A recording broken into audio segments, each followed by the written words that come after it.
नमस्कार दोस्तों, आज हम देश के एक ऐसे पूर्व प्रधानमंत्री के बारे में जिक्र करने जा रहे हैं जो हमारे देश को विकास के रास्ते पर ले जाने में और सुरक्षा के तमाम पहलुओं पर उन्होंने गौर ऐसा किया जो आज कोई जब भी देश की सुरक्षा की बात आती है या देश के फैसले की बात आती है तो जब भी याद किया जाता है तो आज उनका नाम सबसे पहले आता है। वो प्रधानमंत्री कोई और नहीं, इंदिरा गांधी जी थी। इंदिरा गांधी जी जिनका चर्चा जिनके फैसले की चर्चा आज भी लोग किया करते हैं।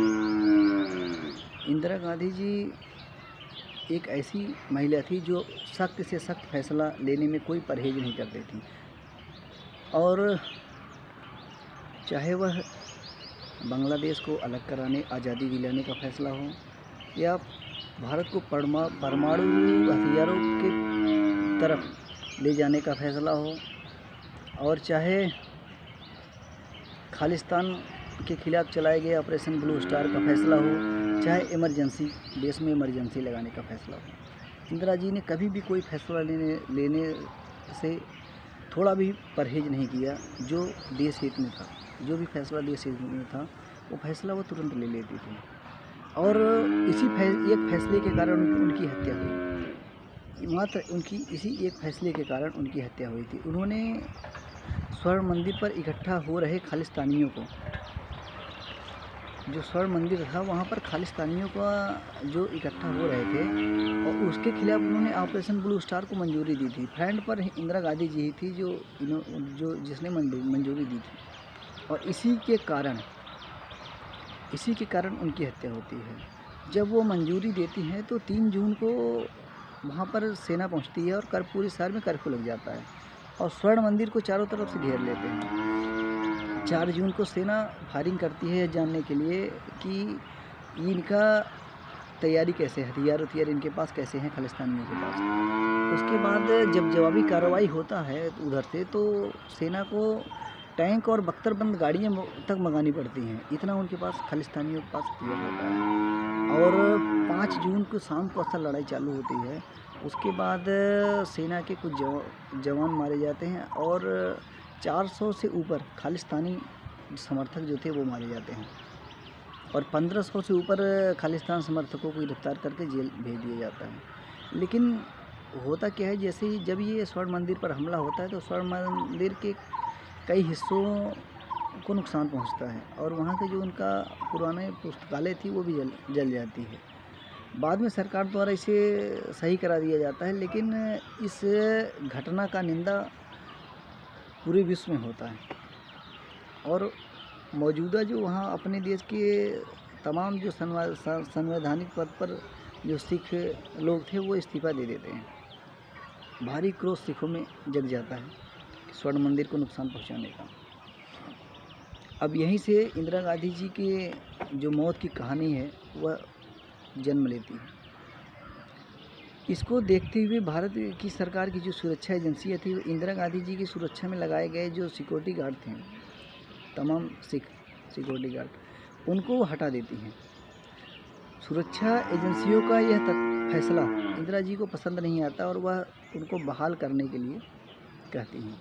तो इसमें से 2 जो सिख सिक्योरिटी गार्ड थे, उनके सुरक्षाकर्मी थे, बेअंत सिंह और सतवंत सिंह, इन दोनों को दोबारा बहाल कर दिया जाता है।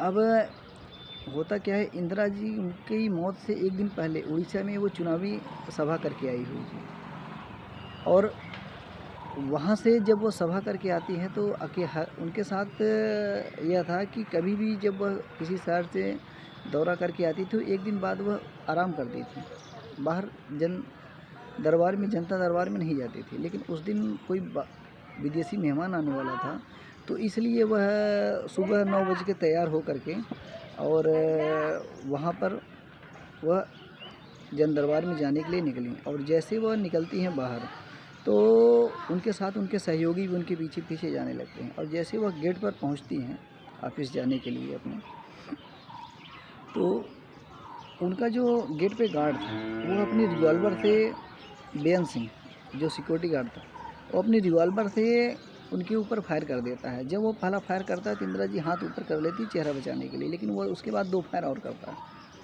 उसके बाद जो संतरी बूथ पर बैठा हुआ था बलवंत सिंह, वह स्टेन गन ले करके बैठा हुआ था और वह स्टेन गन का मुँह इंदिरा गांधी जी की तरफ कर देता है और इंदिरा जी को करीब उनके शरीर में 25 गोलियाँ दागता है।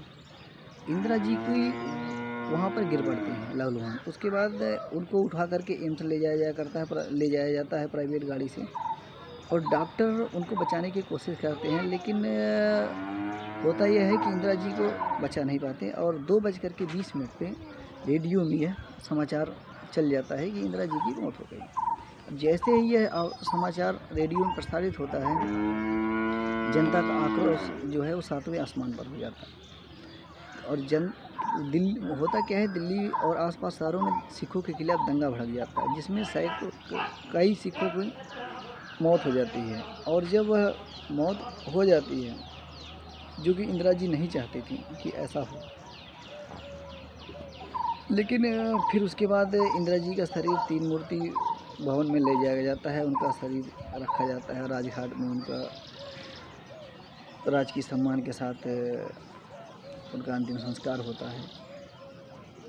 बात यह थी कि इंदिरा जी की मौत का कारण जो ऑपरेशन ब्लू स्टार था वही था, और सुरक्षा एजेंसियों के अगर उन्होंने बात मान लिया होता तो शायद यह नहीं होता।